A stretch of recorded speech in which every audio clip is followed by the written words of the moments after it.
Enough of Ego, Exposing the Illusion That Holds You Back by Sami Bsoul. Ego is not just a force, it is the source of everything that is wrong with your life. It is the silent predator lurking behind every choice, every thought, every reaction. It is the illness of the mind that convinces you that you are separate, superior, and in control when you are anything but. It is the great deceiver, convincing you that what you have, what you do, and how others see you are the measure of your worth, trapping you in a prison of self-deception.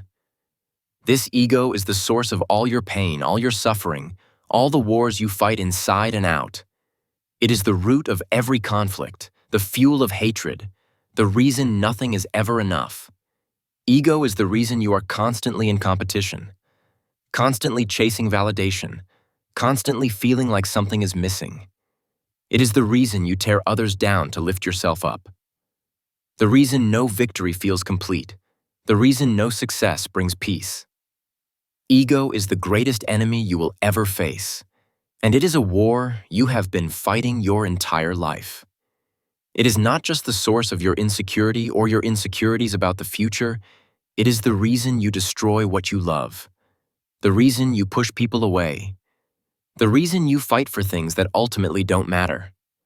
Ego is the reason you cannot let go of the past, the reason you fear losing control, the reason you cling to things that only weaken you.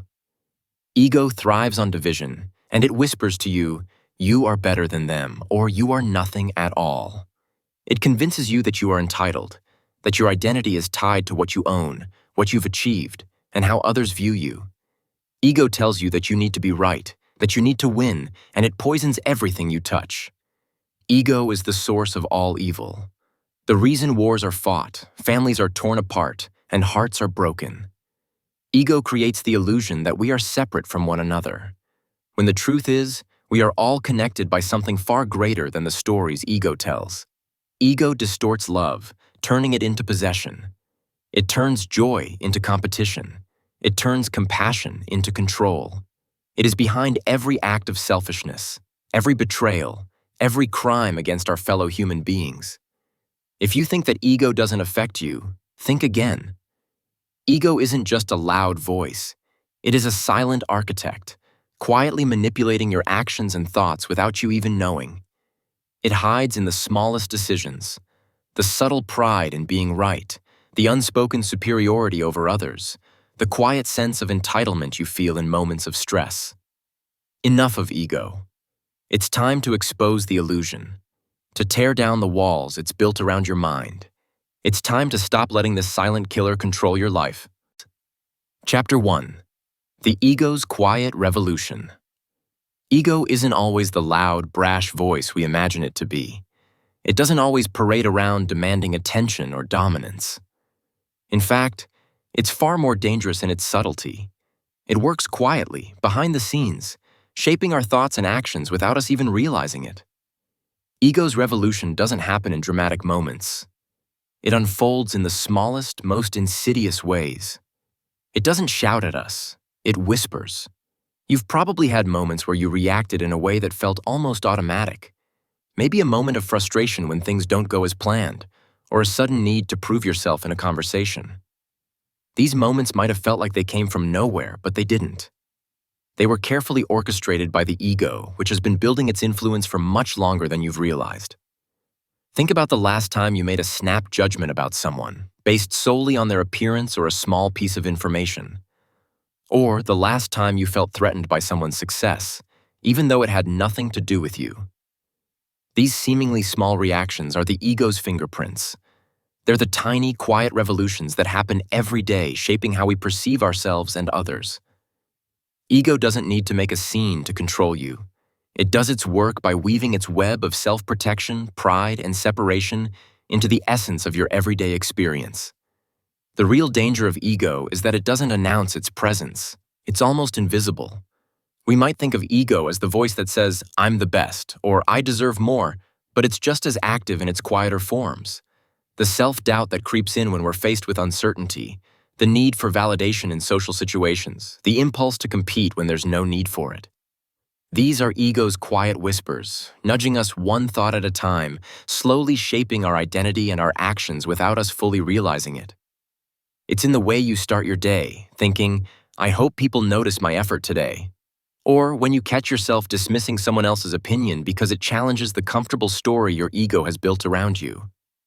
It's in the way you feel uneasy when you see someone else succeed, as though their win somehow takes away from your worth.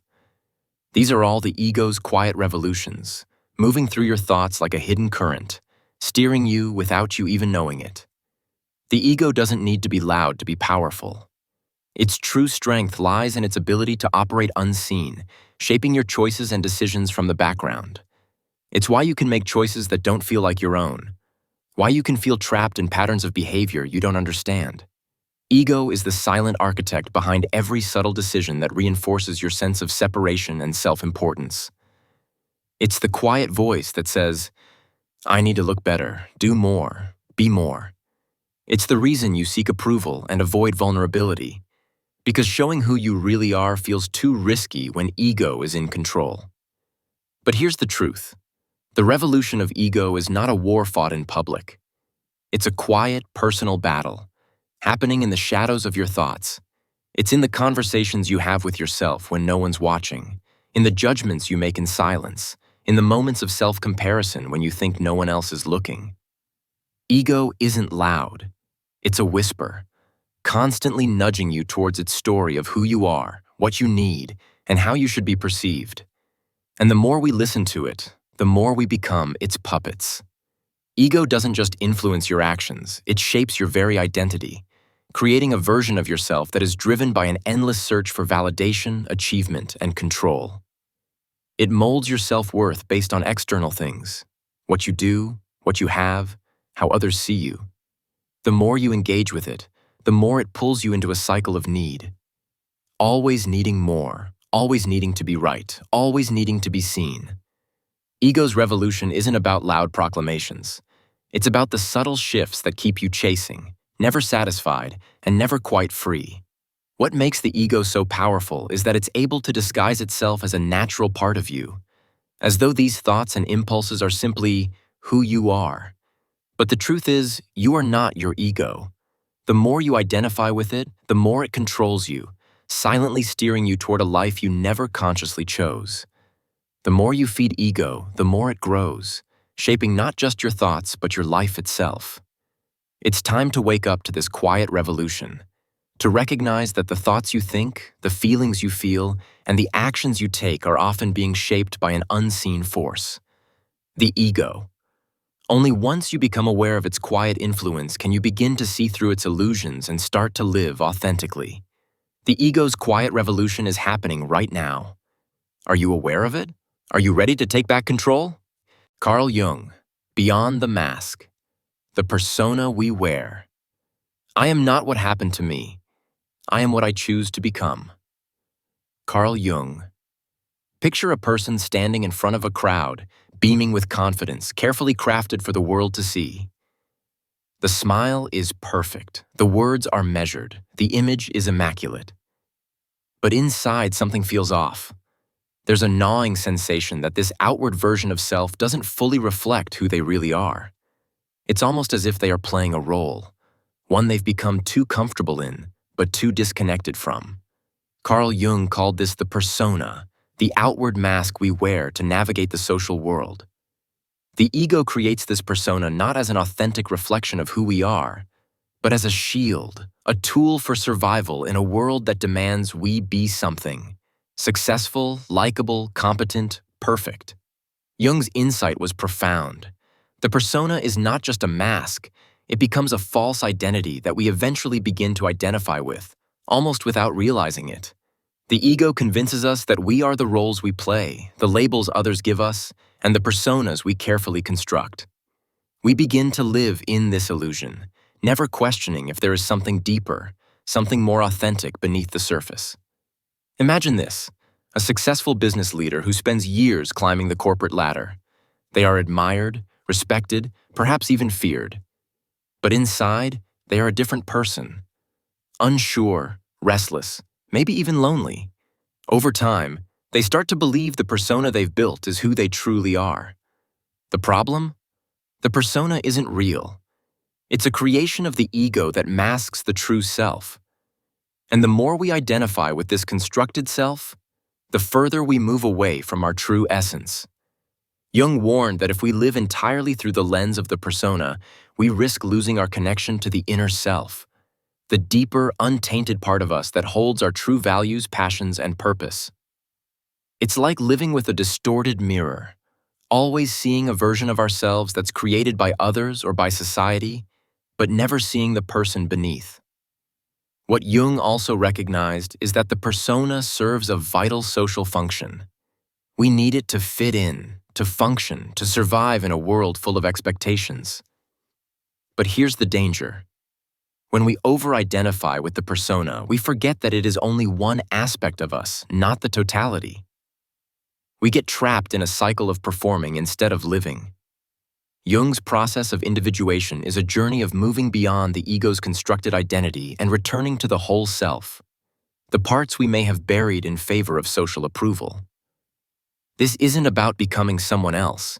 It's about unbecoming all the false identities that we've adopted and rediscovering who we are at the core. Jung believed that true freedom comes when we stop living for the world's expectations and start living authentically, unfiltered, unapologetic, and whole. How much of your life is driven by the roles you play, rather than the person you really are? What if the mask you wear, the version of you that everyone else sees, is not really you at all? Jung would argue that we're all wearing masks, some more consciously than others, but we are constantly in danger of losing touch with who we really are behind that mask. The ego's job is to protect us by presenting this idealized version of ourselves to the world, but true freedom lies in peeling off the mask and stepping into the light of our true selves. The next time you look in the mirror, ask yourself, are you looking at the person you've become through your ego's lenses? Or are you staring at the real you, waiting to be fully seen? Chapter 2. Ego as a Mirror. The ego is a master of distortion, a craftsman of illusion. It shows you a reflection, but not the one that tells the truth.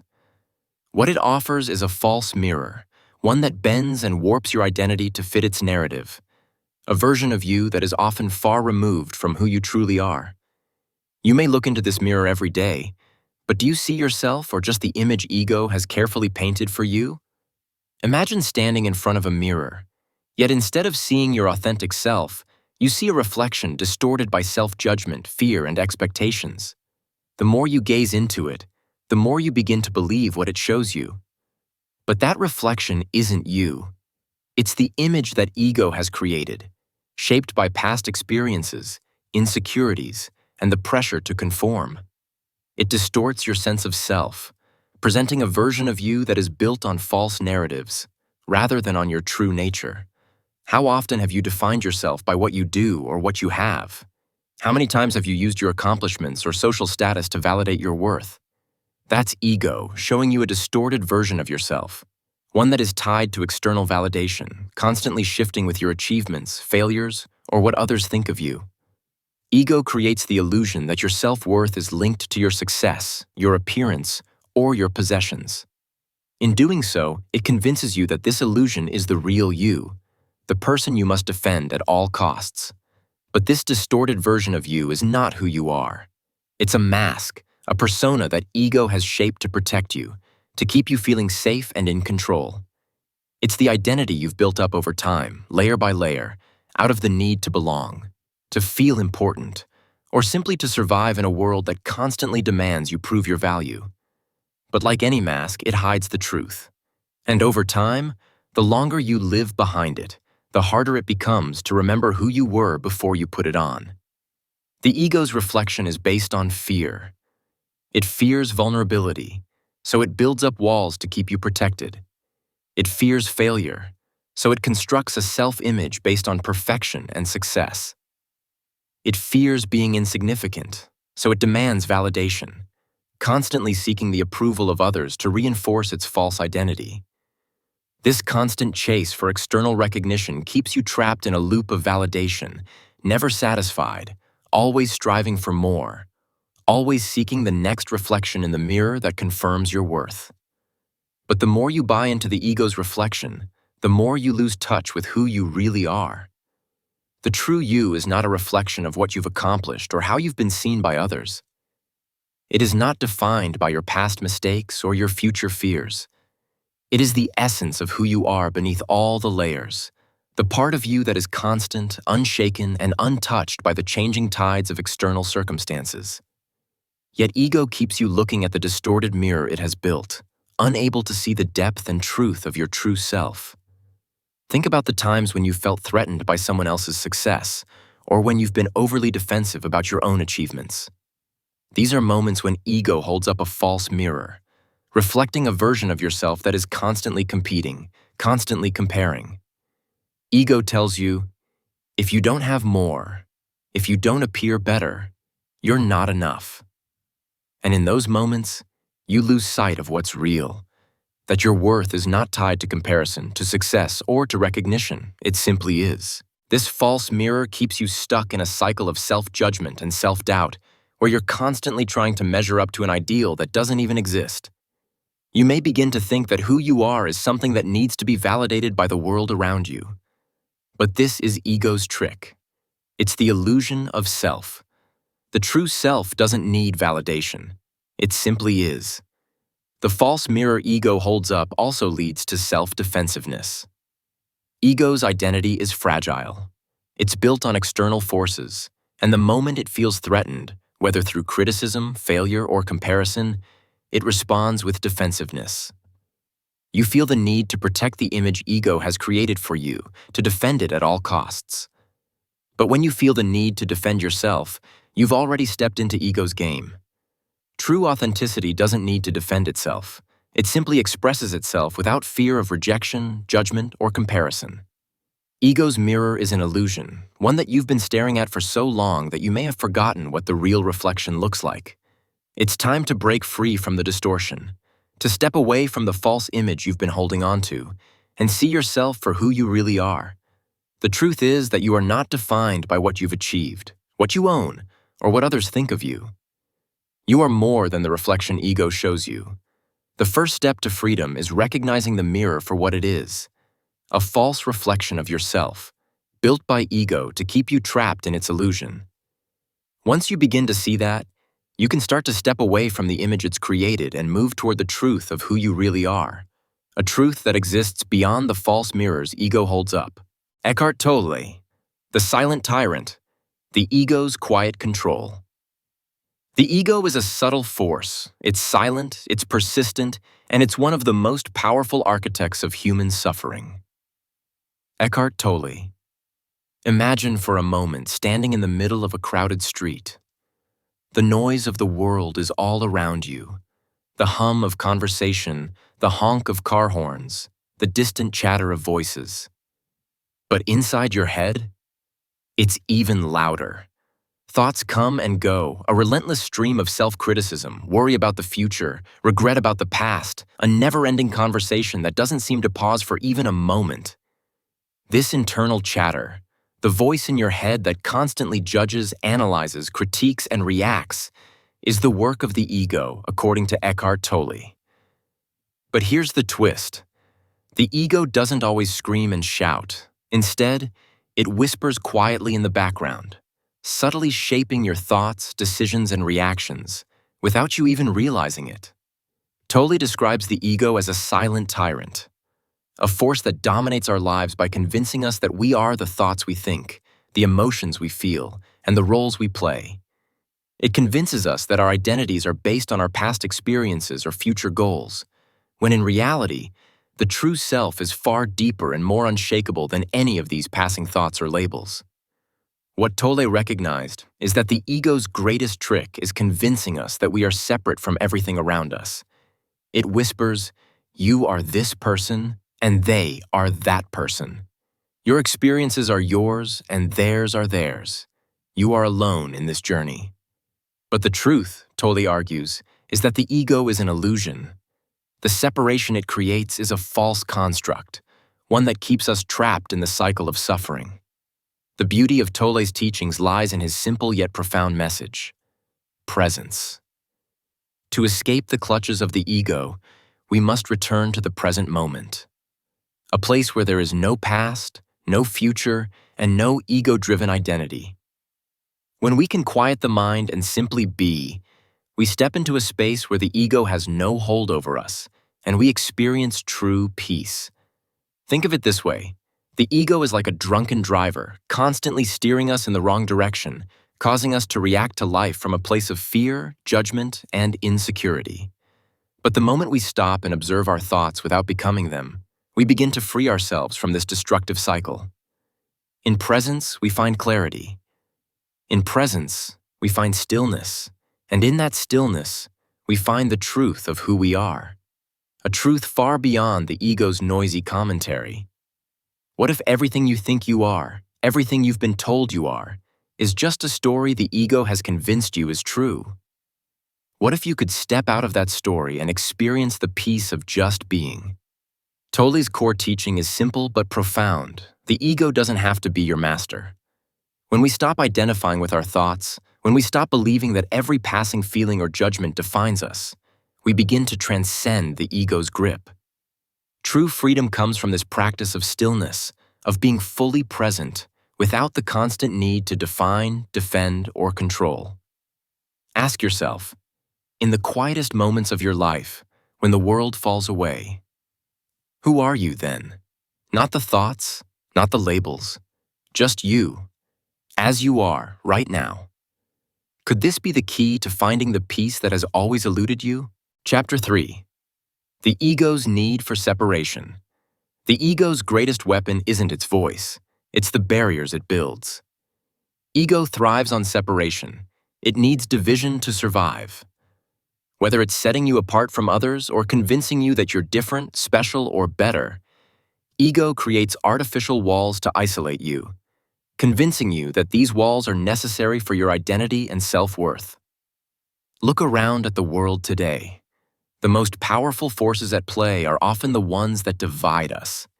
Whether it's race, gender, social status, political beliefs, or even the smallest differences in opinion, ego feeds off these separations. It convinces you that you are either above or below others, creating an illusion that the only way to be significant is to distinguish yourself, to stand apart. Think about the last time you felt different, not in a positive, empowering way, but in a way that made you feel isolated. Maybe you found yourself in a room full of people and suddenly felt like an outsider. Or perhaps you've had moments when you've judged others because they didn't fit into your narrow definition of what good or right should be. These moments are ego at work, pushing you further into a space of separation. Ego doesn't just create division between you and others, it also builds walls between you and yourself. Have you ever felt like you don't quite know who you are or that there's something missing inside you? Ego convinces you that this sense of disconnection is normal. It leads you to believe that you need something outside yourself, recognition, validation, accomplishment, to feel complete. But the truth is, these feelings of alienation are the result of the ego's false narrative, its constant attempt to create a divide between your true self and the image it has built for you. The separation ego creates isn't just external, it's internal. It convinces you that you need to be someone else to fit in, to belong, or to be loved. It tells you that who you are at your core is somehow inadequate. So it builds a story about you that doesn't quite match the truth. You may begin to believe that your essence, the parts of you that are real, raw, and imperfect, are unworthy or flawed. Ego convinces you to reject those parts of yourself in favor of the image you've created to survive in the world. This feeling of disconnection creates a life of isolation, where you start to believe that you are the only one who struggles with these feelings. Ego tells you that everyone else has it together, that they are somehow more whole than you. This belief feeds a cycle of loneliness and discontent. The more ego pushes you away from your true self, the more you feel the gap widen between the real you and the mask you've been forced to wear. In relationships, this need for separation plays out in similar ways. Ego convinces you that you are different, that your needs are more important, that your experiences are more significant. It places you in a space of competition, making every encounter about proving your worth instead of simply connecting with others.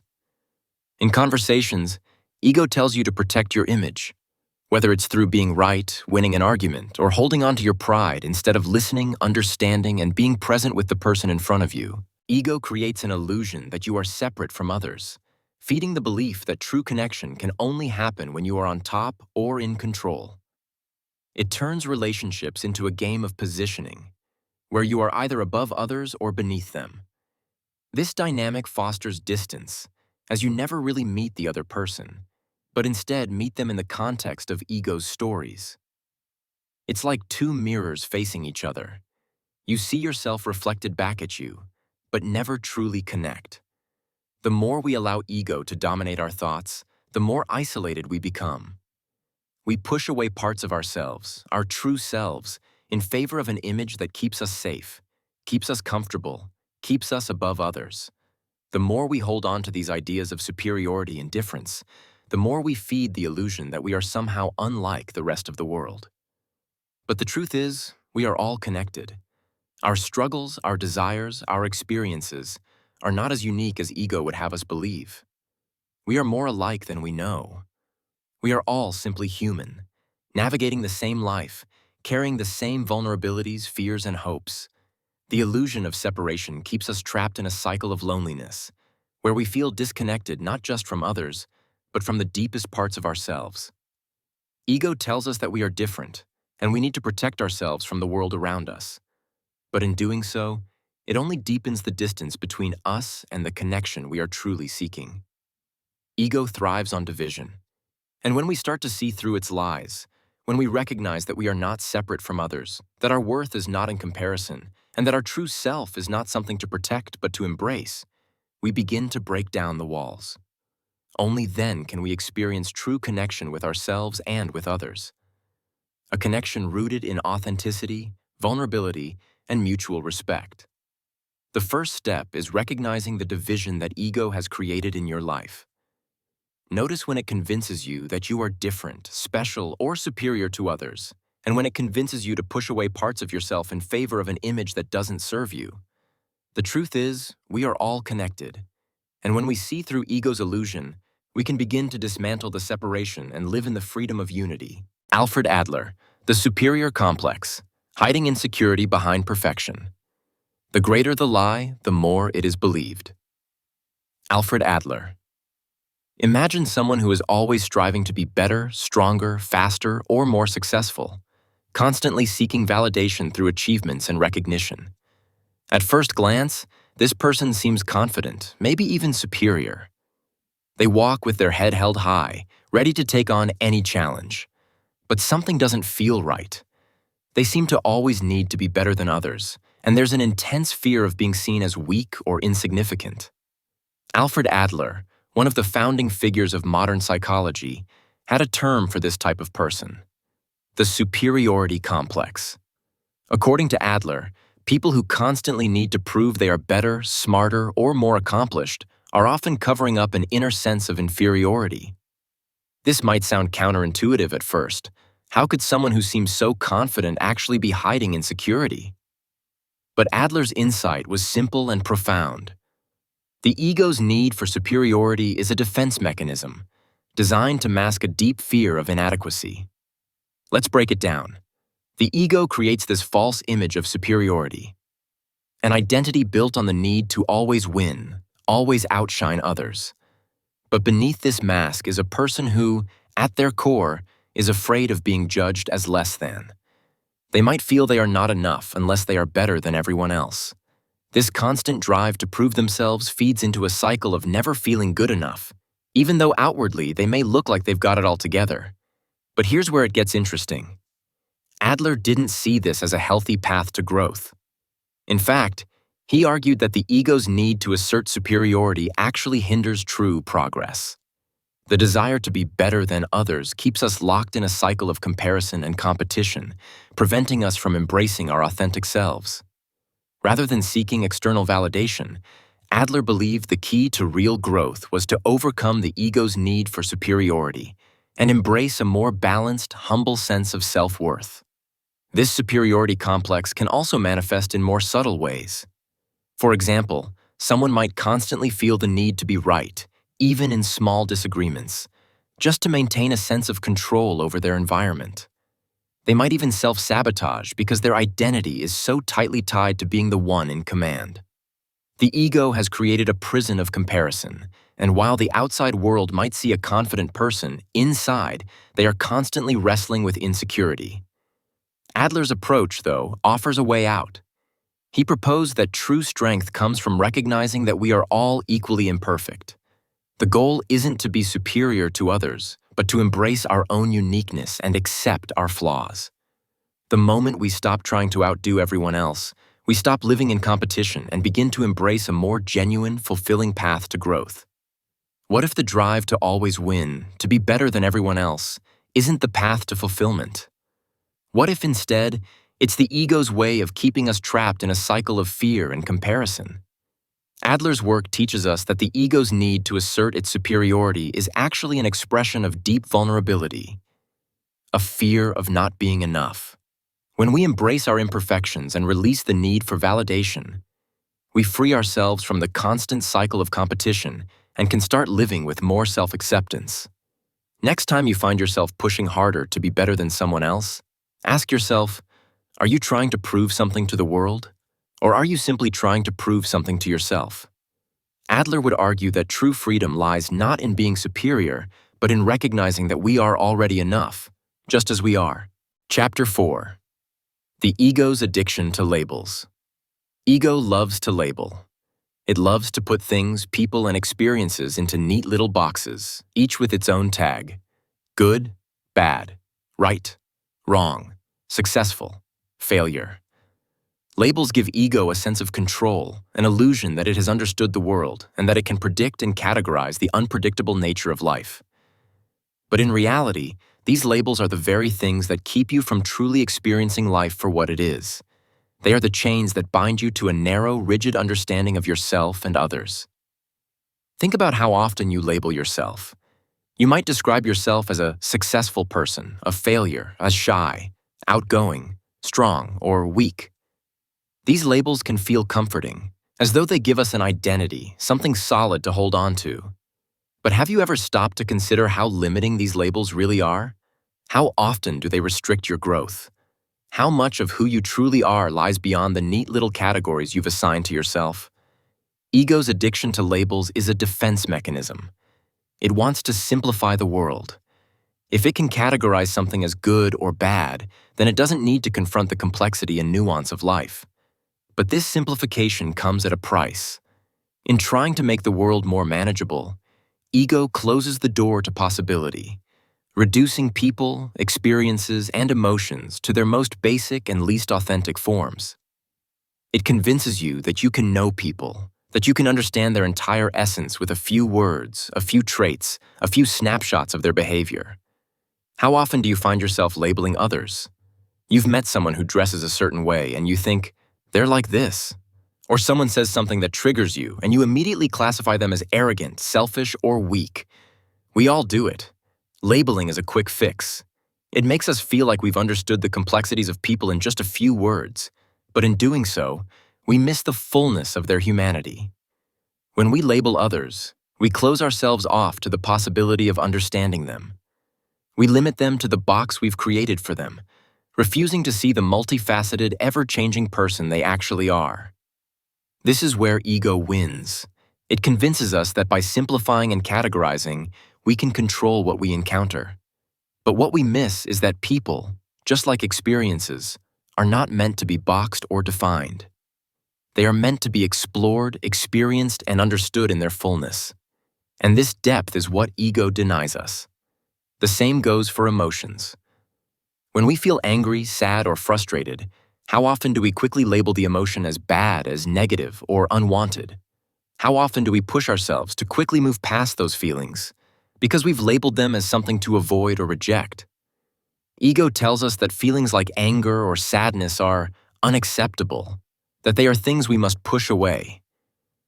But what if these emotions are just as valid, just as necessary, as the feelings of happiness or joy we tend to embrace? By labeling our emotions, ego limits their potential to guide us, to help us grow, and to show us something deeper about ourselves. What about your experiences? How often do you categorize your life as a series of successes and failures? Perhaps you look at your past and decide, that was a mistake, or that was a success. The truth is, every experience, good or bad, is an opportunity for growth. The labels you place on those experiences limit your ability to fully integrate them into your life's journey. By categorizing them as simply good or bad, you lose the lesson and the growth that often lie between the extremes. The real danger of ego's addiction to labels is that it makes us blind to the nuances of life. It convinces us that we can reduce the complexity of who we are and who others are into simple, understandable categories. But life and people are not simple. They are multifaceted, intricate, and constantly changing. By labeling everything, ego keeps us stuck in a limited view, trapped in the very boxes we've created. When we release the need to label, we open up the possibility for real growth. We begin to experience life and people in their entirety, rather than trying to force them into a set of predefined categories. We start to see ourselves and others, not through the lens of judgment and separation, but through a lens of understanding and compassion. We allow room for complexity, for mistakes, for change. And when we stop labeling, we stop limiting our ability to connect, to evolve, and to fully embrace the richness of life.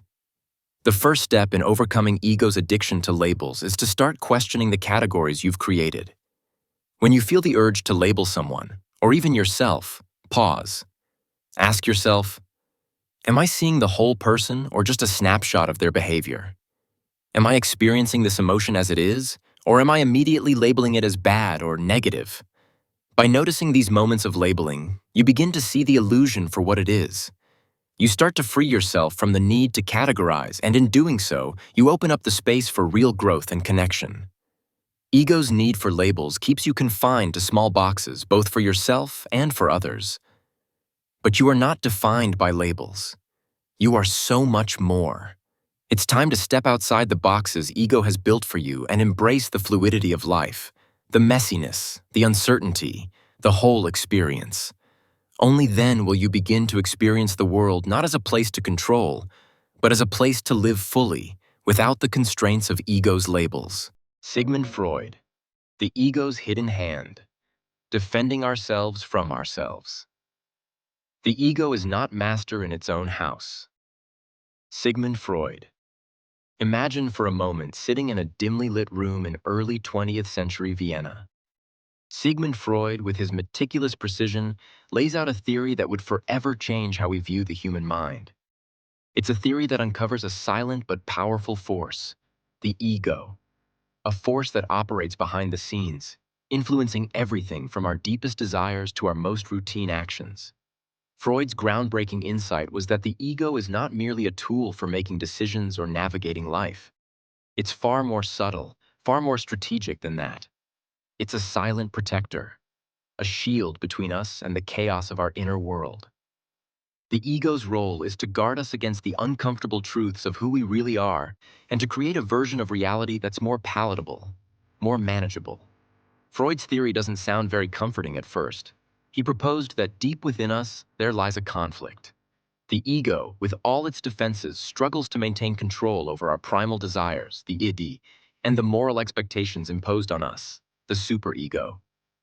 This constant battle, according to Freud, is what fuels much of our psychological distress. But here's where it gets interesting. Freud argued that while the ego is working hard to protect us, it doesn't always do so in a healthy way. In fact, the ego's defense mechanisms, repression, denial, projection, aren't just about keeping us safe. They often distort reality, hiding uncomfortable emotions, memories, or desires that we cannot consciously face. The ego creates a version of ourselves that we believe to be true, but it's a filtered truth, one shaped by defense, not reality. Let's take an example we all know too well. Picture someone who's been in a relationship where things have gone wrong. Perhaps there was betrayal, or maybe there were unmet expectations. Instead of confronting the pain of this broken relationship, the ego whispers, "It wasn't your fault. You were the perfect partner. It's them, not you." In this case, the ego doesn't just shield from pain. It twists reality to maintain the image of self-righteousness and safety. What Freud was hinting at was that, by trying to defend ourselves from painful truths, the ego often keeps us from real growth. It doesn't want us to see the full picture of who we are, because to do so would be to risk the disillusionment of our self-image, the very thing the ego works so hard to protect. The question is, what happens when we start peeling back these layers of defense? What happens when we begin to confront the ego's hidden hand, the unseen influence that has shaped our life? Freud's insights might feel uncomfortable. They might challenge how you see yourself. But if we're honest, that's exactly what Freud was after. He didn't want to just offer us comfort. He wanted to reveal the ego's tricks, showing us that, in the end, it is not the master of our lives, and that maybe, just maybe, there's a truer, freer way to live without the ego's constant pull. What if your reality isn't as true as you think it is? What if the version of yourself you cling to is shaped more by defense than by truth? As Freud's theory shows, the ego is far more than just an identity. It's a complex system of defense mechanisms, quietly constructing a narrative about who we are, often at the expense of the truth. The more we attach to this image, the mask the ego creates, the less we see ourselves for who we truly are. If we are ever to break free from the ego's grip, we must first understand that it is not our ally, but rather our greatest obstacle to personal growth. Chapter 5. The Desire for Being Right. There's something about being right that feels so powerful, so satisfying. When you hold the truth in your hands, when you can confidently say, "I knew it," there's a sense of victory that feeds something deep inside. But have you ever stopped to wonder what that need to be right really means? Is it about truth? Or is it about something much more subtle? The ego's hunger for validation? Ego thrives on the need to be right. It doesn't care about facts as much as it cares about feeling validated. Feeling that the way you see the world is the right way, that your perspective is the correct one. This isn't about truth. It's about self-preservation.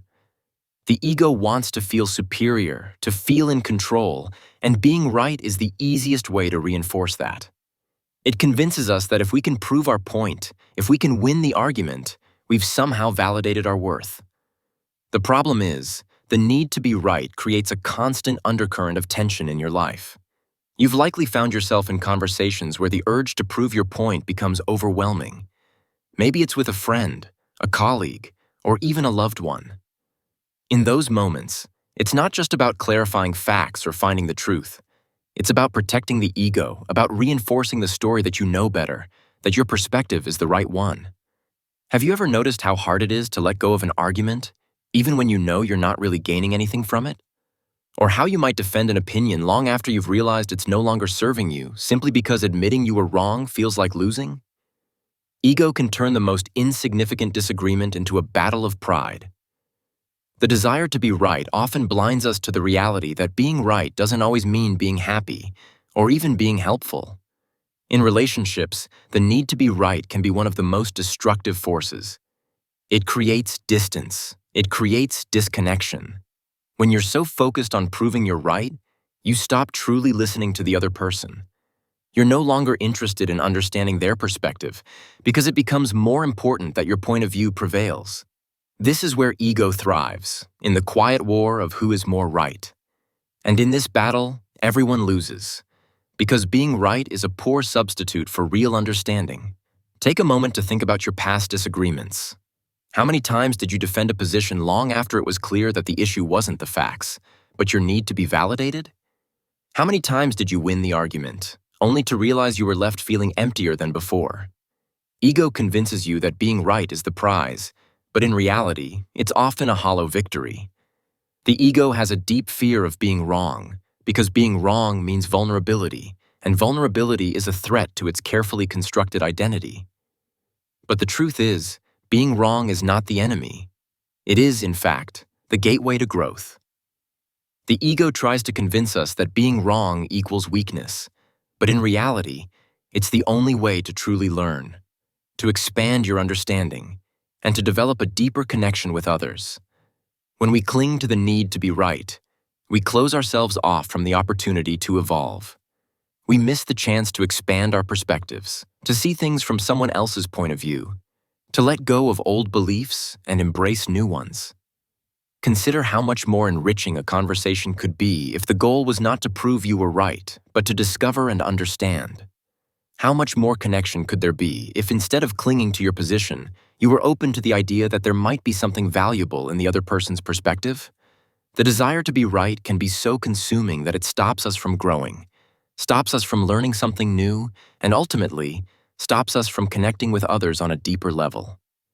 What would happen if you let go of the need to always be right? Imagine how much more space there would be for curiosity, for listening, and for real understanding. The desire to be right often has little to do with truth, and everything to do with the ego's need to feel validated, superior, and in control. But when we recognize that the need to be right is a trap, we can begin to free ourselves from it. We can start to approach each conversation, each disagreement, as an opportunity, not to prove our worth, but to understand and grow. In the end, ego's attachment to being right keeps us stuck. It locks us in a loop of pride, defensiveness, and separation. The true path to connection, understanding, and growth isn't about being right. It's about being open. Open to the possibility that we might not have all the answers, and that the truth might be something much bigger than our own limited perspective. The more we embrace the freedom of being wrong, the more we open ourselves up to the richness of human connection, of self-discovery, and of true growth. John Bowlby, The Ego's Need for Attachment, Seeking Security in All the Wrong Places. The tendency to form attachment to significant others is a basic component of human nature. John Bowlby. Close your eyes for a moment and think back to your childhood. There's a profound feeling of security when you remember the one person who made you feel safe, the person who soothed your fears, wiped away your tears, and made you feel seen and valued. That attachment, whether to a parent, a caregiver, or another significant figure, shaped everything about how you feel about relationships today. John Bowlby's attachment theory brought a seismic shift in understanding how the human ego develops in the context of relationships. He showed us that the foundation of our sense of self-worth and security is formed in the early bonds we create with others. But here's where it gets interesting. The ego plays a significant role in these attachments, particularly when it comes to our need for validation and acceptance from others. Bowlby proposed that as infants, we are born with an innate drive to connect with others, especially those who care for us. This attachment system ensures that we feel safe enough to explore the world and develop as healthy, emotionally secure individuals.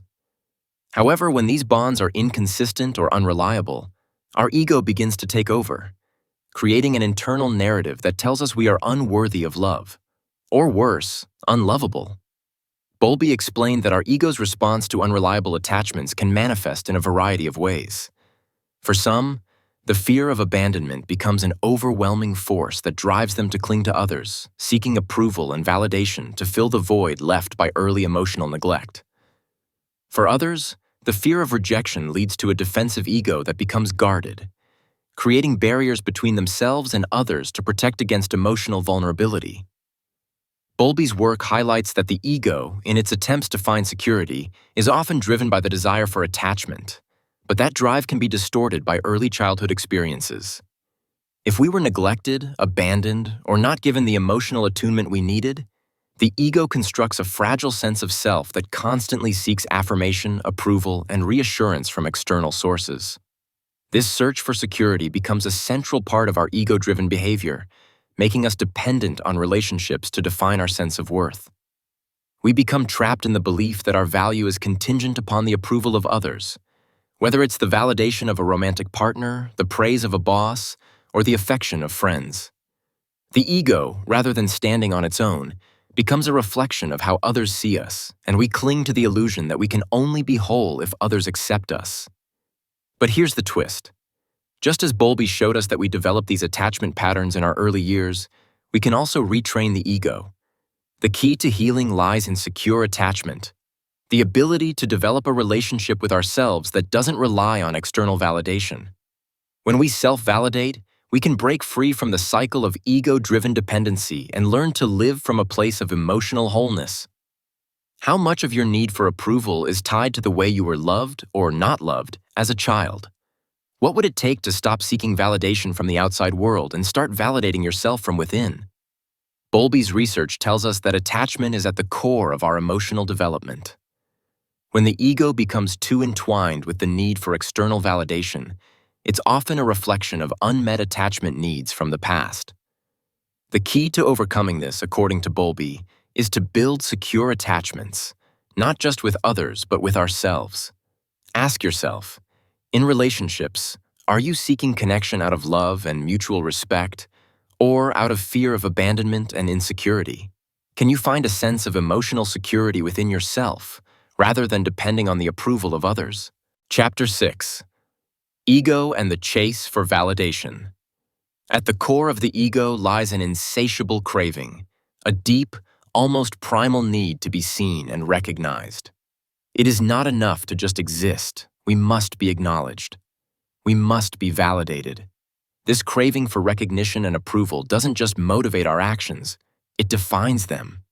Ego drives us to seek validation from others in ways both subtle and overt, through our achievements, our social media presence, the number of likes we get, the praise we receive, the admiration we crave. But here's the catch. The more we chase after that approval, the more empty we feel. The more we depend on others to validate our worth, the less we feel like we actually matter. Consider how often you find yourself seeking external affirmation. Maybe it's through a promotion at work, a social media post, or the approval of a loved one. We live in a world where validation is just a click away. Likes, comments, followers. It's like a drug. The moment we receive it, we feel good, but only for a moment. Ego is never satisfied. The moment the initial rush fades, we find ourselves reaching for more, constantly chasing the next hit of recognition, the next round of approval, and the next round of affirmation. The problem with this constant chase for validation is that it feeds into a dangerous cycle. Every time we seek approval, every time we measure our worth based on someone else's opinion, we reinforce a deep-seated insecurity within ourselves. We tell ourselves, if I don't get this external recognition, I am not enough. Ego convinces us that our value is contingent on how others perceive us, on the approval we receive, rather than on our own sense of self. This cycle is not just exhausting, it's never-ending. No matter how much validation we get, no matter how much praise, the satisfaction is always fleeting. Ego is a bottomless pit. It will always demand more, always require that we jump through new hoops in search of the next source of external affirmation. And so we chase, and chase, until we are so caught up in the game of other people's approval that we forget to ask, who are we really when we are not looking for someone else's permission to exist? The danger in this chase is that it distances us from our true self. The more we rely on external validation, the more we define ourselves by the opinions of others, rather than by our own inner truth. When we base our worth on external factors, we lose touch with the essence of who we really are. We become so focused on pleasing others, so consumed by the need for their approval, that we forget to check in with ourselves and ask, what do I truly need? What do I truly value? This need for validation shows up in the most insidious ways. It might be in the way we shape our online persona, curating a version of ourselves that we believe others will find appealing. It might be in the way we overwork ourselves, constantly seeking praise and recognition in our professional lives. Or it might show up in the way we compromise who we are just to gain someone else's approval, telling ourselves that it's worth it to fit in, to be liked, to be accepted. But in doing so, we lose the very thing we are so desperately seeking: self-acceptance. The more we seek external validation, the further we move from true fulfillment. We mistake the approval of others for the approval we need to give ourselves. But no matter how many likes, promotions, or compliments we receive, nothing will ever be enough until we can validate ourselves, until we can find our worth in the quiet confidence that comes from self-acceptance, not from the noise of external applause. This vicious cycle is not just about ego, it's about dependency. When we seek validation from others, we make ourselves dependent on something outside ourselves for our sense of well-being. And dependence on external sources for validation keeps us stuck in a loop of anxiety and self-doubt. True security does not come from someone else's approval. It comes from within.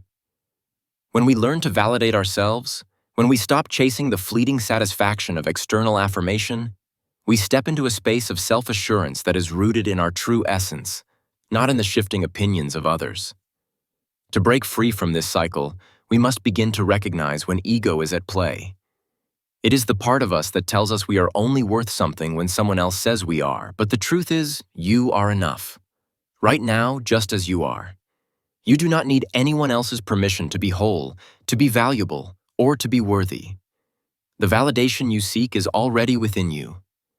The moment you stop seeking it from the outside is the moment you will begin to experience the freedom and peace that comes with self-validation. Buddhist psychology, the illusion of self, dissolving the ego through mindful awareness. The ego is nothing but the shadow of thought. Thich Nhat Hanh. Imagine standing on the edge of a serene lake, the water so still it perfectly mirrors the sky above. In the reflection, you see yourself, your face, your body, your expression. But as a breeze sweeps across the water, the image distorts, ripples breaking the surface and obscuring the once clear reflection. The image of you, the person in the mirror, shifts and blurs, revealing that the self you believed was solid is constantly changing and unstable. In Buddhist psychology, this is a perfect metaphor for the ego. What we perceive as our solid, unchanging self is nothing more than a series of mental constructs, fleeting thoughts, emotions, and sensations that appear real but are ultimately impermanent. According to Buddhist teachings, the ego is an illusion, a collection of thoughts and identities we cling to, believing they define us. But much like the ripple in the water, this self is not fixed, it's always shifting, always in flux.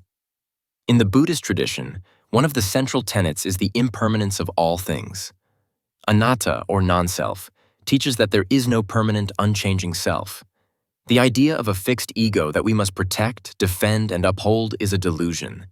And it is this very belief that causes us to suffer.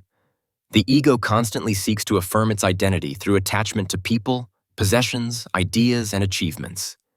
But in truth, everything we identify with is temporary, including the ego itself. Take, for instance, the idea of attachment, a concept central to Buddhist thought. When we attach to the ego's identity, whether it's our job, relationships, status, or even our past, we unknowingly strengthen the illusion that these things define us. This attachment, however, leads to suffering. Why? Because all things are impermanent, and when the objects of our attachment inevitably change or disappear, the ego feels threatened and exposed. This is why people often feel lost, empty, or anxious when they are faced with loss or change. They are confronted with the reality that the very identity they built around their ego is no more solid than the ripples on the water. In Buddhist practice, the path to liberation from the ego's grasp is through mindfulness and awareness. The ability to observe the constant flow of thoughts, emotions, and experiences without attaching to them. Through mindfulness, we begin to see the ego for what it truly is, a series of mental constructs with no true substance.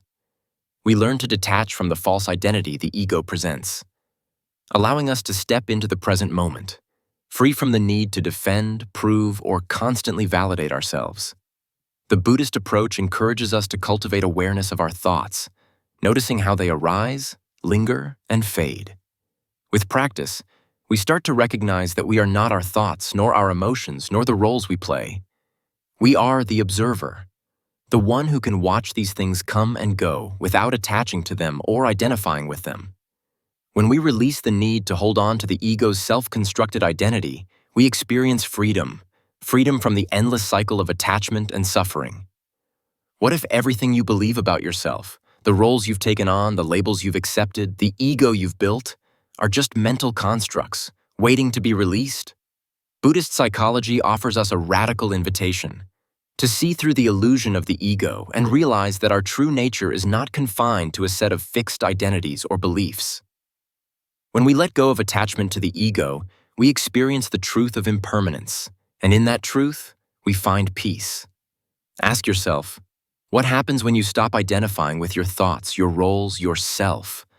Can you begin to see that who you are is far greater than any label or role the ego has assigned you? By letting go of the illusion of self, you step into the freedom of being, unattached, present, and whole. Chapter 7. The Ego's Illusion of Time. Ego doesn't just shape how we see ourselves, it distorts the very essence of time. It pulls us away from the present moment, either by anchoring us to the past or rushing us toward the future. It convinces us that we need to revisit old wounds, relive past successes, or worry about the uncertainty of what's to come. Ego doesn't want us to live in the now. It wants us trapped in time, endlessly reworking the past or obsessing over the future. Think about how often you find yourself ruminating on the past. Maybe it's a moment of failure, a regret, a mistake you can't shake. Ego convinces you that if you just replay the scene, if you just keep revisiting it, you'll be able to make sense of it, change it, fix it somehow. But the more you focus on what's already happened, the more power you give to the past. Instead of learning from it, you get stuck in it, reliving moments that no longer exist, moments that only hold you back. The past is a place for reflection, not residence. Yet ego insists on making it a place of dominance, a place where you relive your mistakes, your failures, or even your fleeting triumphs, over and over again.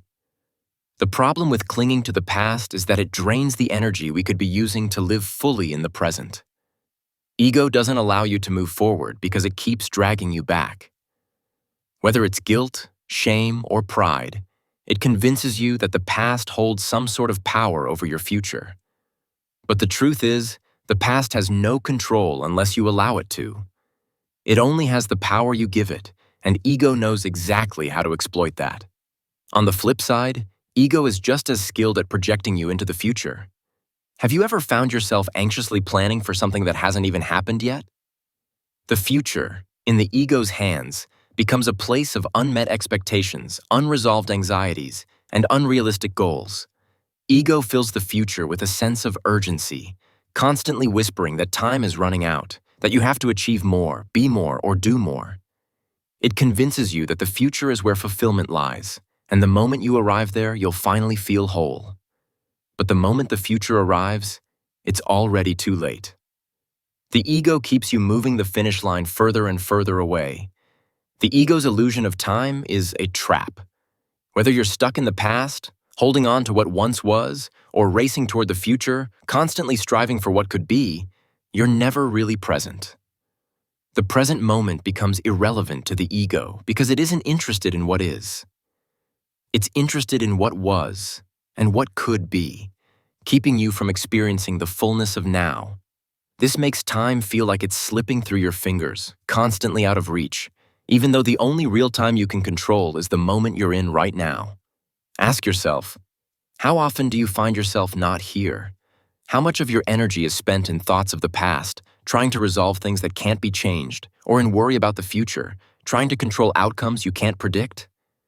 Ego convinces you that time is something to either fixate on or manipulate, but it rarely allows you to just be in the present.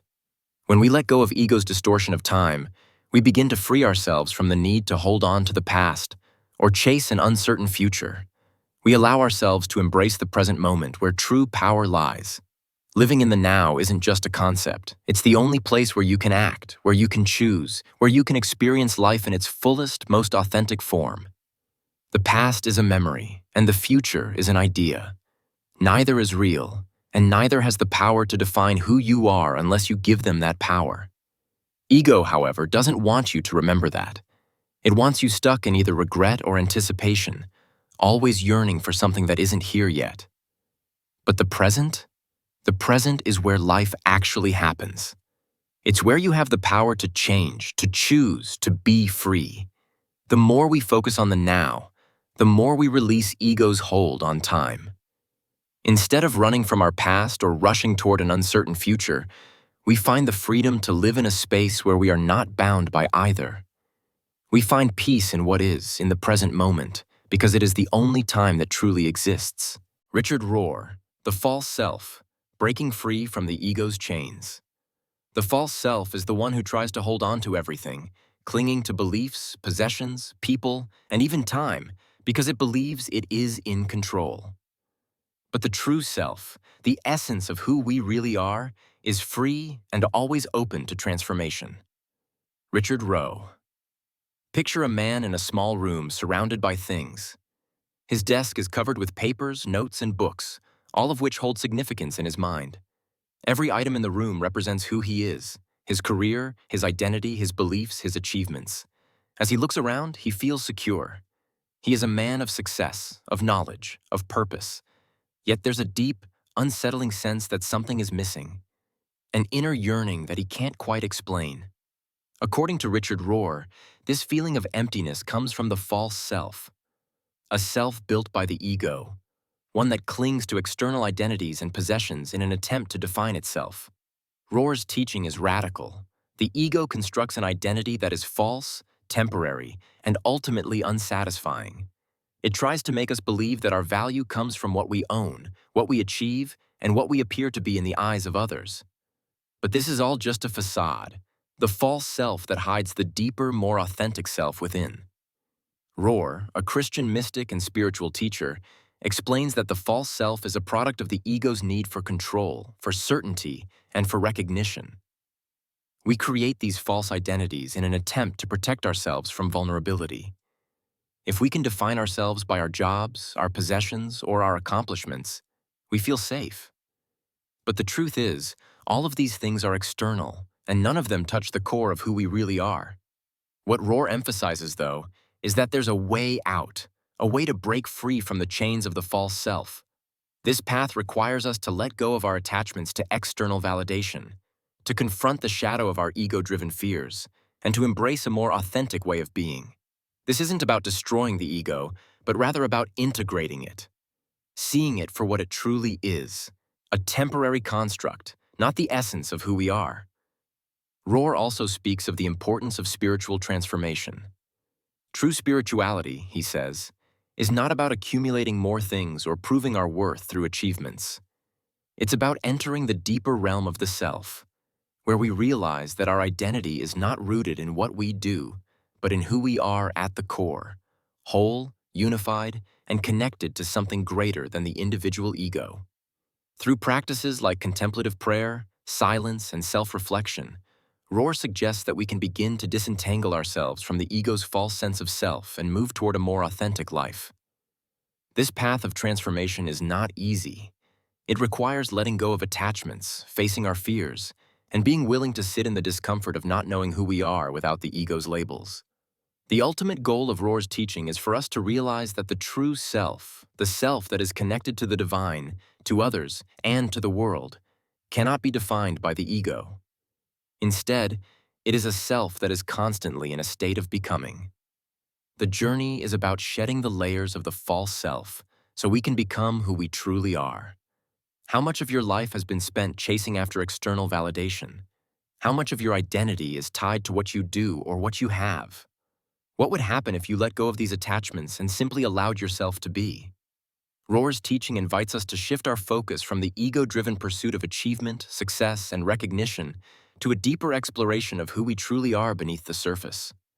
The journey to wholeness is not one of accumulating more, but one of letting go, shedding the layers of the false self and embracing the authentic, vulnerable, and transformative nature of our true being.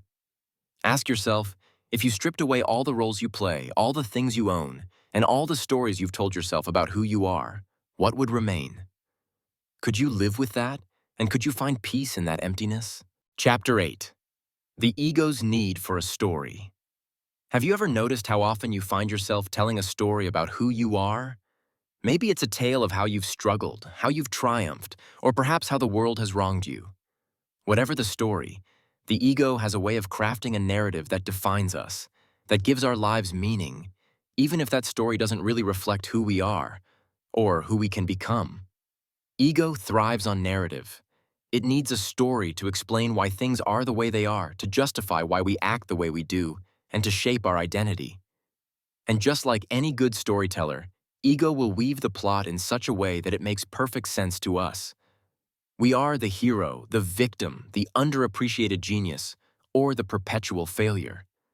We cling to these roles, allowing them to shape our decisions, our relationships, and our view of the world. But here's the trap. These stories are not the truth. They are just stories. And often, they are stories that keep us stuck, that limit our growth, and that keep us from seeing ourselves for who we truly are. Take a moment to think about your own story. What do you tell yourself about who you are? Are you the successful achiever who overcame obstacles? Or are you the victim of circumstances, forever weighed down by the past? Are you the constant struggler, unable to catch a break? These are just roles the ego has assigned to you, but in clinging to them, we miss the chance to evolve beyond them. Ego's need for a story is rooted in its desire to define us, to pin us down into a specific, recognizable version of who we are. Once we accept this story, it becomes our identity, and we carry it with us wherever we go. We no longer question it because it has become so deeply ingrained in our sense of self. But the moment we accept a fixed story about ourselves, we stop evolving. We stop seeing the possibility of growth beyond the labels we've given ourselves. Imagine for a moment if you could let go of the story that defines you. What would happen if you stopped seeing yourself as the victim, the overcomer, or the perpetual underachiever? What if you allowed yourself to be something more? To be fluid, to be open to change, to be unscripted? The ego doesn't want that. It wants you to be locked into your story, to keep playing the role it's written for you, because the story gives ego control. But the moment you step outside that narrative, you open yourself to a world of possibility and freedom. The danger of these self-imposed stories is that they create barriers. They limit the way we see ourselves and the world. If you see yourself as a failure, you will act as though you are one, even when the circumstances change. If you identify as the victim, you will continue to attract experiences that reinforce that role. Ego doesn't want you to transcend these roles, because transcending them would mean freedom. Freedom from the need to identify with a fixed version of yourself. But there is no growth in staying stuck in the past versions of yourself, no matter how heroic or tragic the story might be. These stories act as a barrier to transformation because they keep you boxed in.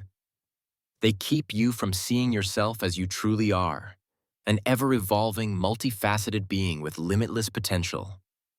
When you begin to see the stories for what they are, narratives created by the ego to keep you in a box, you can begin to let them go. You can start to rewrite your story, to embrace the idea that you are not defined by any single moment or role you've ever played. You are more than your past failures, more than your triumphs, and more than your circumstances. It's time to challenge the stories ego tells you. When you catch yourself replaying the same narrative over and over, whether it's a story of success or failure, of victimhood or achievement, ask yourself, is this who I really am? Or is this the role the ego wants me to play? The real freedom comes when we stop identifying with these limiting stories and start embracing the idea that we can change at any moment. Our past doesn't define us. Our failures don't limit us. Our triumphs don't trap us in a fixed image. The only thing that defines us is the now, the choices we make today, and the direction we decide to head in tomorrow. By letting go of the stories ego has written for us, we can begin to experience a life that is unscripted, unbound, and full of potential.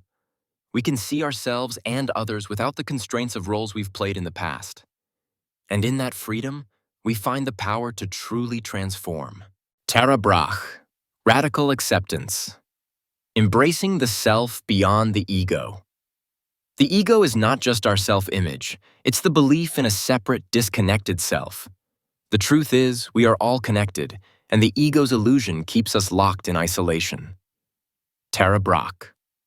Picture a person standing in front of a mirror, scrutinizing every imperfection, every wrinkle, every flaw, every misstep of their past. They think, if only I were better, more accomplished, more perfect, maybe I'd be worthy of love, respect, and acceptance. This critical voice, the one that never seems to stop, is the voice of the ego, and it constantly reinforces the belief that we are not enough. It tells us that we are separate from others, that we must prove our worth, and that we are only valuable if we meet a set of external standards. But Tara Brach invites us to see the ego in a different light. She describes it as the false self, a collection of beliefs, self-judgments, and stories we've accumulated over time that create the illusion of separation from others and from our true selves. The ego thrives on criticism, comparison, and fear of rejection. It tells us that we have to be someone we're not in order to be loved or accepted. But, according to Brach, this is where the problem begins. What if instead of fighting against the ego or striving to be someone else, we accepted ourselves fully, as we are, in all our imperfection and vulnerability? Brach's approach is one of radical acceptance, a practice that encourages us to embrace our true selves, not despite our flaws, but because of them. Rather than trying to control or reject the ego, we can learn to observe it with compassion and awareness, which allows us to step into a deeper form of freedom. In her book Radical Acceptance, Brach explains that the ego's greatest fear is being unacceptable. It's constantly on guard, trying to protect us from the pain of rejection and abandonment. But this self-protection actually creates more suffering. The more we try to hide our vulnerabilities or push away our pain, the more the ego tightens its grip on us. It's only when we accept ourselves completely, with all our flaws and imperfections, that we can begin to heal and transcend the false sense of separation that the ego feeds on. Brach teaches us that the way out of this ego trap is not through force, willpower, or denial, but through mindfulness. The ability to be present with whatever is arising in the moment, without judgment. By becoming mindful of the ego's influence and observing it with compassion, we can start to dissolve the grip it has on us. We begin to understand that the ego is simply a pattern of thoughts, a mental construct, not who we truly are. When we let go of the ego's need for approval, perfection, and control, we make room for something deeper to emerge, a true sense of belonging, both within ourselves and with others. What if instead of constantly trying to fix or change yourself, you simply allowed yourself to be imperfect, to be human, to be enough, just as you are? Brach's teaching on radical acceptance offers a powerful antidote to the ego's relentless drive for perfection and separation. She invites us to step into the present moment, to hold ourselves with compassion, and to realize that we are not defined by our flaws or mistakes, but by the love and awareness we bring to them. Ask yourself, when was the last time you fully accepted yourself, without judgment, without criticism, without trying to change anything? Could the key to transcending the ego lie in embracing your humanity instead of rejecting it? Chapter 9. The Ego and the Fear of Emptiness. At the heart of ego lies a deep, underlying fear. The fear of emptiness, of becoming irrelevant, of losing the self it has fought so hard to construct. The ego has spent a lifetime building an identity, gathering status, accumulating possessions, and wearing its achievements like a shield. But beneath all these external markers lies a silent, nagging fear. What if I am nothing without these things? What if, without my labels, my possessions, my status, I am simply nothing? This is the ultimate fear of ego: insignificance. Ego's worst nightmare is that it will be exposed as empty, as nothing more than a fleeting collection of roles and attachments. It's a fear of being unseen, of being forgotten, of having nothing to show for all the effort spent creating a false identity. Without the accolades, the titles, the validation, ego faces a terrifying prospect. It ceases to exist. In the quiet spaces, away from the noise of external recognition, ego confronts the truth. Without the external markers it clings to, it is just an empty void. The ego's response to this void is to overcompensate. It works tirelessly to fill the emptiness, to patch the cracks with more stuff, more status, more achievements, more things to be proud of. But here's the trap. The more ego fills the void with external markers, the deeper the sense of lack becomes. Ego tells you that the void can be filled by acquiring more, doing more, achieving more. But in reality, the more you chase these things, the more empty you feel. It's an endless pursuit, a race that never ends. The ego becomes a treadmill, forever running toward something just out of reach, never satisfied. Take a moment and think about how often you attach your worth to something external. Perhaps it's the car you drive, the job you hold, the number of followers you have, or the clothes you wear. These external markers are like badges that tell the world, This is who I am. This is my worth. Ego convinces you that if you don't have these things, if you don't show the world a version of yourself that aligns with its expectations, you are nothing. But the truth is, these things never complete you. They only serve as distractions, deflecting attention away from the fact that the real you, beneath all the layers, is not defined by any of this. When ego clings to external identity markers, it perpetuates a cycle of unworthiness. It convinces you that the more you acquire, the more you become. But in reality, these things only feed the illusion of self-worth. Deep down, ego is terrified that if the layers are peeled away, it will find nothing but emptiness. So it fills the void with more of what it believes will make it whole. More success, more material possessions, more praise. But all of it only masks the emptiness. It doesn't resolve it. The fear of emptiness is what drives ego to overcompensate. It creates an artificial sense of security, telling you that as long as you have these markers, your status, your achievements, your possessions, you are someone, you matter, you exist. But the truth is, the more you fill your life with these external markers, the more you lose touch with the one thing that truly matters: yourself. The essence of who you are, beyond ego, beyond the roles, beyond the accomplishments, is the only thing that can fill that void. The fear of being empty is rooted in the ego's attachment to identity. It believes that without the things it clings to, it will lose itself.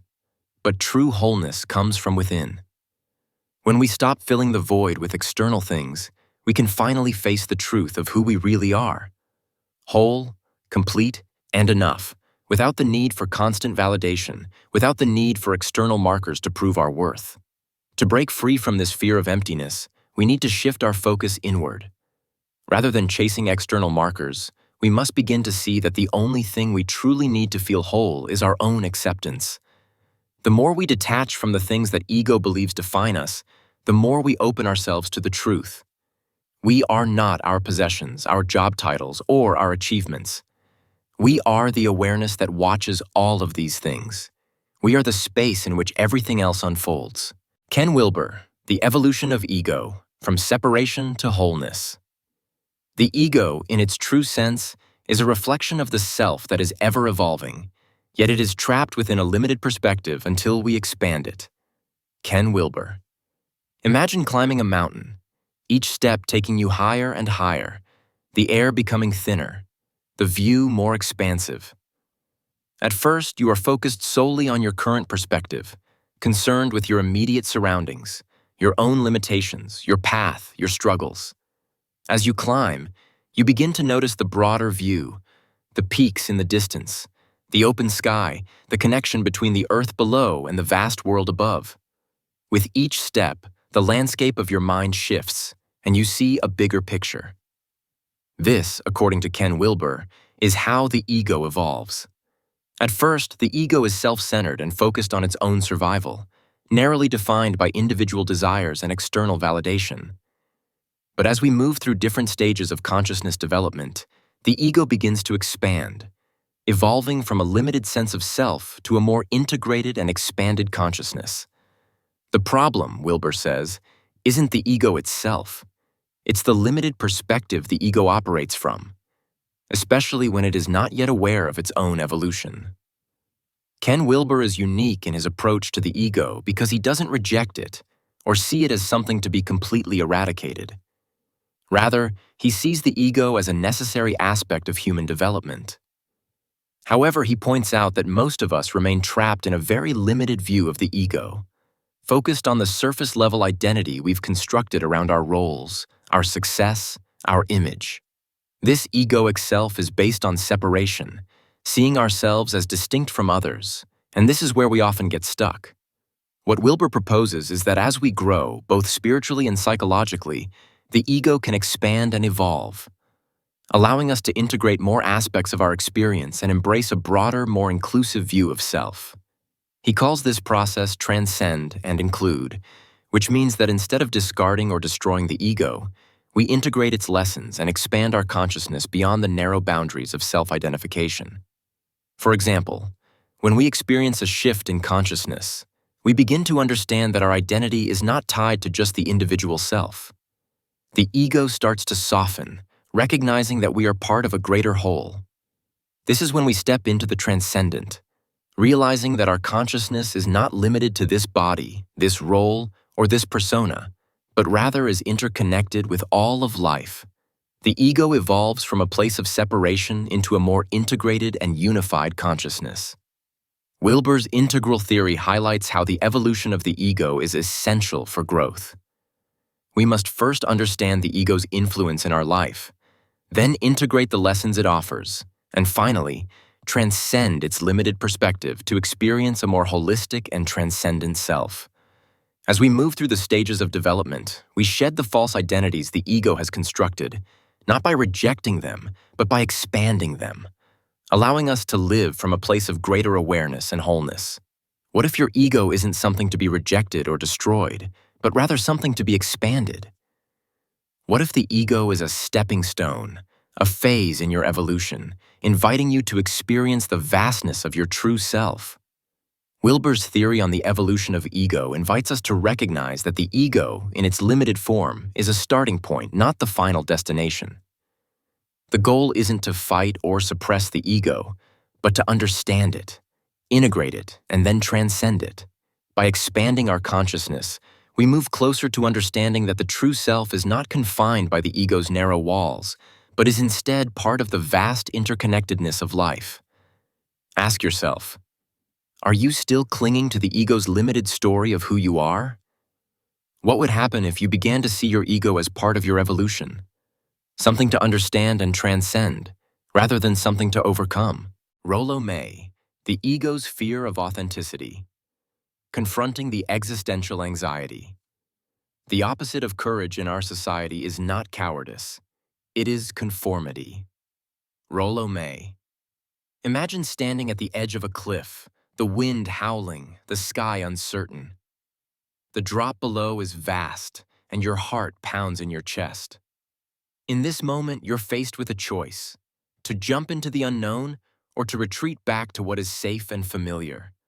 The fear is palpable, but so is the potential for something new, an opportunity to grow, to become.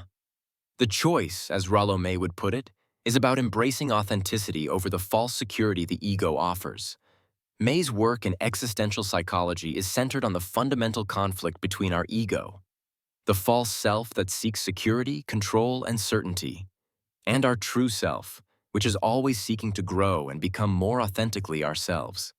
For May, the ego is rooted in fear: fear of the unknown, fear of freedom, and fear of existential anxiety. When we operate from the ego, we try to control our environment, our identity, and our future to avoid the anxiety that comes with confronting our true nature. According to May, the ego is built upon a defensive structure, a shield we create to protect ourselves from the existential dread that comes with recognizing our ultimate freedom and responsibility. The more the ego is tied to these defensive mechanisms, the more we are distanced from our authentic self. Rather than engaging with life directly and embracing the uncertainty and vulnerability that come with being truly alive, the ego seeks to control, to create certainty out of the unknown. But in doing so, the ego denies us the opportunity to live freely. May emphasize that the ego's fear of authenticity comes from its need for security and predictability. The ego thrives on certainty, structure, and social roles.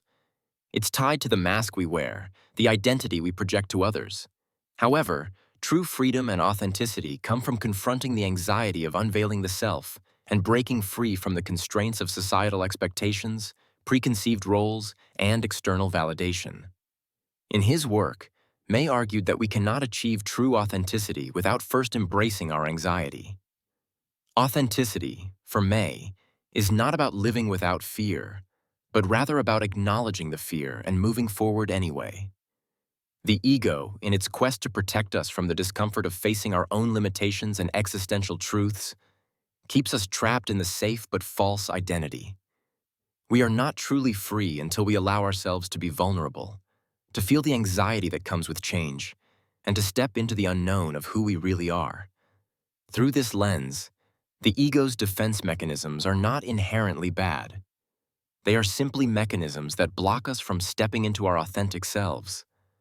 The ego's protective layers often prevent us from facing the fear of non-being, the fear that comes with recognizing that we are not in control of everything. But true growth happens when we are willing to confront this anxiety, shed the false self, and embrace the uncertainty of becoming. What parts of you are still hidden behind the ego's shield? What would it take to step beyond the mask and confront the authentic self, the one that lives freely, without the constant need for validation, control, or certainty? Rollo May's teachings on the ego's defense mechanisms invite us to reframe our relationship with fear and anxiety. Instead of running from the discomfort, we can lean into it, knowing that true authenticity lies on the other side of the ego's false security. By recognizing the ego's role in protecting us, we can slowly begin to remove the layers and embrace the full freedom that comes from living in alignment with our true nature. Ask yourself, where do you find yourself conforming to the roles or identities the ego has created for you? Are you ready to break free from these limitations, even if it means facing the anxiety of not knowing who you are without the mask? How can you start the journey of embracing your authentic self, unencumbered by the ego's false protections? Chapter 10. Transcending the Ego, the Path of Unbecoming. There is a subtle but profound truth to living authentically. To become who you truly are, you must first unbecome who you are not. This is the path of transcendence, the journey of shedding the layers of ego that have shaped our identity, the narratives that have bound us, the labels that have defined us. We often think that to move forward in life, we must constantly add more success, more recognition, more achievements. But the path to true freedom requires a different approach. We must let go. To be who we are meant to be, we must detach from the very things that have been holding us back. The stories the ego tells us about ourselves, the roles we've played, the identities we've clung to. This process is not about becoming something more, but about unbecoming everything that we are not. Ego's grip on our lives is pervasive. It insists that we are the story we've told ourselves, the roles we've assumed, the identities we've built. It thrives on labels. Whether we are the successful entrepreneur, the victim of circumstance, the overachiever, or the martyr. But these labels, as real as they may seem, are not who we truly are. They are just stories that we've allowed to define us, like actors trapped in a role they can't escape. To transcend the ego, we must begin to question those stories. We must ask, who am I really when I no longer rely on these labels? What happens when I stop clinging to the roles I've been playing and start allowing myself to simply be? The path of unbecoming begins with recognizing that we are not the sum of our past mistakes, successes, or achievements. These external markers don't define us. They simply reflect moments in time. And while they have served us in some capacity, they are not who we are at our core. The ego convinces us that these markers are essential to our identity, but true freedom lies in releasing them. To move forward, we must begin to detach from the stories the ego has written for us. This process of unbecoming is gradual, because it's not about force or resistance. It's about recognition and awareness. It begins with a shift in perception, recognizing that every time we identify with a label, a story, or a role, we are allowing ego to take control. Every time we say, I am the victim, or I am the achiever, or I am the failure, we bind ourselves to that identity, trapping ourselves in a version of who we are that is limited, fixed, and incomplete. To transcend the ego, we must start by noticing these patterns, these stories, and gently begin to let them go. One of the most powerful shifts in this journey is letting go of the need to prove. The ego thrives on validation. It convinces us that we must prove our worth, constantly chase the next achievement, and seek recognition. But the moment we stop striving to prove ourselves, the moment we stop trying to be someone in the eyes of others, we begin to experience true freedom. This is not about rejecting achievement or success. It's about releasing the attachment to them as markers of our identity. We begin to live in a way that is driven by authenticity, not by the fear of losing the ego's approval.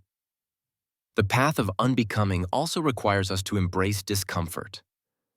The ego is so tightly woven into our sense of self that when we start to pull it apart, it feels like losing a part of ourselves. But this is where the magic lies. The discomfort we feel in the process of letting go is simply the ego's fear of extinction. The more we detach, the more the ego resists, because it doesn't want to disappear. It wants to remain in control. But the more we allow ourselves to sit with that discomfort, to let go of the need to hold on to these roles and identities, the closer we get to true liberation. Transcending the ego is not a one-time event. It is a journey that requires consistent awareness and intention. It is about recognizing the moments when ego tries to assert itself, whether through seeking validation, clinging to old stories, or attaching to labels, and gently reminding ourselves that we are not these things. The more we practice this awareness, the more the grip of ego loosens, and the more space we create for our authentic self to emerge. At first, this process may feel disorienting. Who are we without the stories we've told ourselves? What happens when we stop identifying with our accomplishments, our struggles, or our roles? But the truth is, we are more than the sum of those parts.